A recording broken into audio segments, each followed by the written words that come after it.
Olá, meus pequenos, tudo bem? Nós estamos falando sobre a arte contemporânea. Evidentemente que a gente falou sobre literatura contemporânea, nós falamos sobre a música contemporânea, claro que, né? Aprendendo um bocadinho sobre música, a história da música no Brasil. Vimos também a questão da literatura que veio até nós, as artes plásticas, que é a apostila número 9, a apostila 9, pequenino, só para a gente se localizar. Nós vimos então a partir da página 52, o que é a poesia concreta, que é a poesia que a gente considera contemporânea, as tendências das artes plásticas na contemporaneidade, a música. A gente viu bem a história, né, da música e agora o que está sendo mais tocado. E estamos falando um bocadinho sobre tendências da arte contemporânea, o teatro. E nós conversamos ali na página 60. Tempinho para vocês pegarem a apostila 9, página 60. Ok? Então a gente já pode ver o que está escrito lá. Ah, tio Fábio, já sabemos. Pois é, nós conversamos na nossa aula ao vivo e falamos sobre o teatro desde o teatro jesuítico do século XVI, dos anos 1500, etc. Passamos pelo teatro de contestação, o moderno teatro brasileiro, o TBC, a introdução do modelo estrangeiro no Brasil, os grupos de personalidades nas décadas de 50 e 60 e o movimento teatral brasileiro nos dias de hoje. E a gente conversou sobre a grandeza de Gabriel Vilela, Felipe Hirsch, Ulisses Cruz e os grupos de pesquisa e linguagem teatral, o Teatro da Vertigem, falamos, os Sátiros, falamos, o Grupo Galpão, falamos, e a Companhia Baiana de Patifaria. Seu tio, inclusive, conhece esses grupos todos, contei algumas fofocas para vocês, né? Da minha participação junto deles, assistindo os espetáculos e sendo aluno de teatro desses cavalheiros que eu citei aqui para vocês agora. Sou um homem de sorte, conheci esses cavalheiros maravilhosos.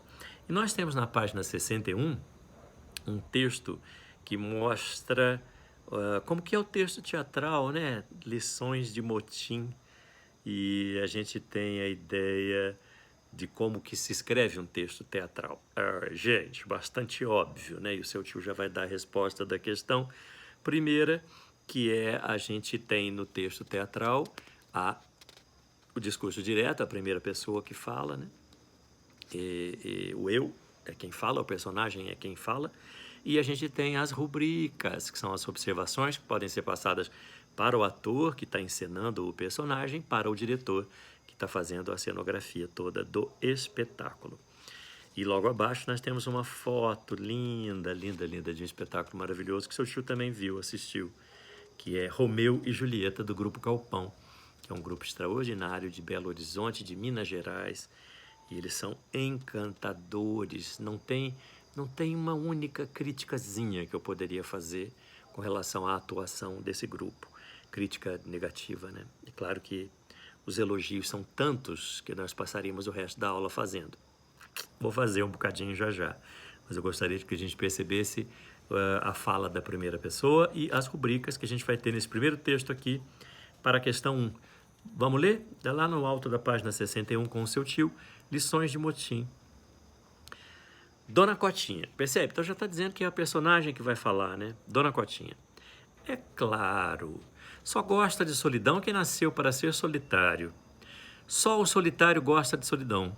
Quem vive só e não gosta da solidão não é um solitário, é só um desacompanhado. A reflexão escorrega lá pro fundo da alma. Solidão é vocação, besta de quem pensa que é sina, por isso tem de ser valorizada. E não é qualquer um que pode ser solitário, não. Mas não é mesmo. É preciso ter competência para isso. De súbito, pedagógica, volta-se para o homem.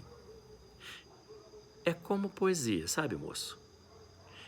Tem de ser recitada em voz alta, que é para a gente sentir o gosto. Faz uma pausa. Você gosta de poesia? O homem torna-se a debater, a velha interrompe o discurso e volta a lhe dar as costas, como sempre. Impassível, o homem, mais uma vez cansado, desiste. Bem, como eu ia dizendo, para viver bem com a solidão, temos de ser proprietários dela e não inquilinos, me entende? Quem é inquilino da solidão não passa de um abandonado. É isso aí. Perceberam? O seu tio acabou fazendo até uma interpretaçãozinha minúscula, meio mal feitinha, mas para vocês notarem que nós temos uma personagem que eles vão dando as dicas de como ela deve agir, né? De súbito pedagógica, quase que ensinando o cavalheiro com quem ela está conversando. A reflexão escorrega lá para o fundo da alma, como se ela estivesse pensando, distante. E depois o homem interrompe. Perceberam? Então nós temos a fala da personagem, o discurso direto, na primeira pessoa, e nós temos as rubricas, que são as observações dadas para o ator que interpreta o personagem ou para o diretor que está dirigindo a cena. A questão está respondida. Vocês podem dar uma olhadinha aí. E eu queria falar um bocadinho sobre essa cena maravilhosa do Grupo Galpão. Eu acho que eu comentei com vocês, é bem provável que eu tenha comentado com vocês na nossa aula ao vivo, mas eu gostaria de deixar aqui registrado. O Grupo Galpão de Minas Gerais, ele já tem muitos anos de estrada e é um grupo de uma equipe que se fundamentou e eles têm um teatro de repertório, a gente chama de teatro de repertório. Eles têm várias peças que eles interpretam e muitas vezes ao mesmo tempo. Então eles podem fazer um espetáculo numa cidade, de repente na outra cidade eles são contratados para um outro espetáculo e numa outra cidade eles querem apresentar um outro espetáculo. Então eles têm um repertório e eles guardam os figurinos, guardam os cenários, guardam os adereços, a iluminação e todo o projeto cênico para apresentar esses repertórios que eles têm. E é bem variado. Então, quando a gente tem aqui essa fotografia mostrando Romeu e Julieta, a gente sempre tem uma certa reverência, né, quando fala em William Shakespeare, Romeu e Julieta, a grandeza e tal. E, de repente, o Grupo Galpão, muito corajosamente, resolveu fazer o Romeu e Julieta como teatro de rua. Então, aboliu-se o espaço teatral tradicional, que a gente chama de teatro italiano, o tradicional. Aquele que nós temos um palco elevado e a plateia, onde o público assiste, sempre, né, com uma visão tranquila, sentadinho na sua cadeira, olhando para o palco e tal. Esse é o teatro tradicional, teatro de palco italiano. Mas eles preferiram fazer teatro de rua com Romeu e Julieta. E foi maravilhoso, porque eles pegaram, aqui não está aparecendo, é uma pena que na cena não apareça. Vocês deveriam procurar no YouTube, existe um especial sobre essa apresentação do Romeu e Julieta do Grupo Galpão. Belíssimo, vocês poderiam assistir. E eles têm, o seu tio não vai lembrar o nome de carro, o nome de carro para mim é muito difícil, mas eles pegaram um carro antiquíssimo, me parece que um carro dos anos 50, dos anos 60, não vou lembrar a marca porque realmente eu não sei. E a peça toda é nesse carro, então é dentro do carro, em cima do carro, fora do carro, próximo ao carro, mas o carro centraliza toda a cena do Romeu e Julieta, que se nós formos ler no Shakespeare original, a gente vai imaginar castelos, grandes praças, etc. E eles fizeram tudo isso dentro de um carro. Veja que nós temos ali um banquinho, uma escada, nós temos um dos personagens andando numa perna de pau, nós temos um guarda-chuva belíssimo, e belíssima Teuda Bara, a atriz principal do Grupo Galpão, ela faz a ama nessa peça e ela está com os seios imensos, né, que são 2 sacos à frente dos seios dela, e ela faz maravilhosamente, magnificamente esse espetáculo, teatro de rua.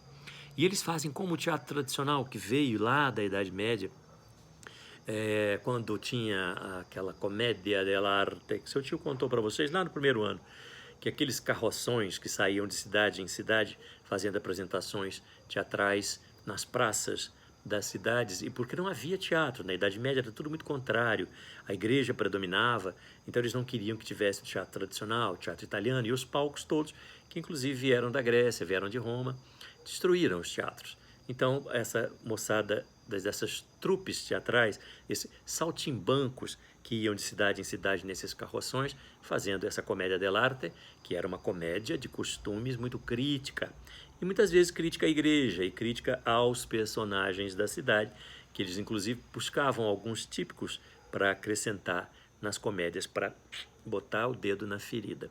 E o Grupo Galpão resolveu pegar Shakespeare e fazer dessa maneira, quase como saltimbanco mesmo, como que se estacionasse um carro na cidade e a partir daquele carro, lá na Idade Média seria a carroça, eles apresentassem um espetáculo. É algo inominável, não tem como dizer, a beleza, a maravilha de que é o teatro de rua do Grupo Galpão. A última peça de rua deles que eu assisti chamava-se Os Gigantes da Montanha. Eu acho que eu não vi nada tão bonito no teatro, acho que não. Assim, tem uma peça maravilhosa que seu tio se lembra muito, chamada The Flash and Crash Days, de um outro grande diretor, que seu tio já comentou também aqui com vocês, Gerald Thomas, diretor brasileiro. Ele mora em York, etc. Mas é um grande diretor de teatro brasileiro que fez uma peça com a Fernanda Montenegro, Fernanda Torres, chamada The Flash and Crash Days. Procura na internet para vocês verem um trecho, o escândalo da maravilha das duas Fernandas, né? Fernanda Montenegro e Fernanda Torres, mãe e filha, interpretando uma peça do Gerald Thomas.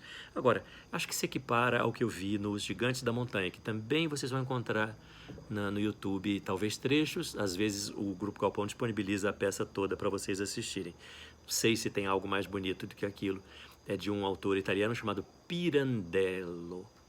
E eles fizeram tudo cantado, dançado e mostrando a maravilha que é o teatro, a grandeza que é o próprio teatro. E seu tio vai ficar horas aqui falando, né, pequenos? E nós temos, então, alguns outros textos para vocês responderem. E a questão número 3, ela traz um trechinho sobre o Teatro do Oprimido, do Augusto Boal. Seu tio gostaria de ler esse trecho da explicação do Teatro do Oprimido. Vamos fazer a leitura? Página 61, texto para o exercício 3. Teatro do Oprimido é um método teatral que sistematiza exercícios, jogos e técnicas teatrais elaboradas pelo teatrólogo brasileiro Augusto Boal, recentemente falecido, que visa a desmecanização física e intelectual de seus praticantes, partindo do princípio de que a linguagem teatral não deve ser diferenciada da que é usada cotidianamente pelo cidadão comum, o oprimido. Ele propõe condições práticas para que o oprimido se aproprie dos meios do fazer teatral e, assim, amplie suas possibilidades de expressão. Nesse sentido, todos podem desenvolver essa linguagem e, consequentemente, fazer teatro. Trata-se de um teatro em que o espectador é convidado a substituir o protagonista e mudar a condução ou mesmo o fim da história, conforme o olhar interpretativo e contextualizado do receptor. Então, é um teatro que se preocupa em fazer algo muito próximo do que somos nós, né? Que ele considera o oprimido, o povo. Então nós temos que ter uma linguagem como essa que nós estamos conversando agora, né? Como se fosse uma naturalidade de conversa, como se fosse um cotidiano de conversa. Porque o teatro tradicionalzão, aquela coisa que veio nos anos 50 para o Brasil, ele tinha, como eu disse para vocês, né, quase que uma oitava acima, né, uma coisa empolada. As vozes falavam com distanciamento, quase poético.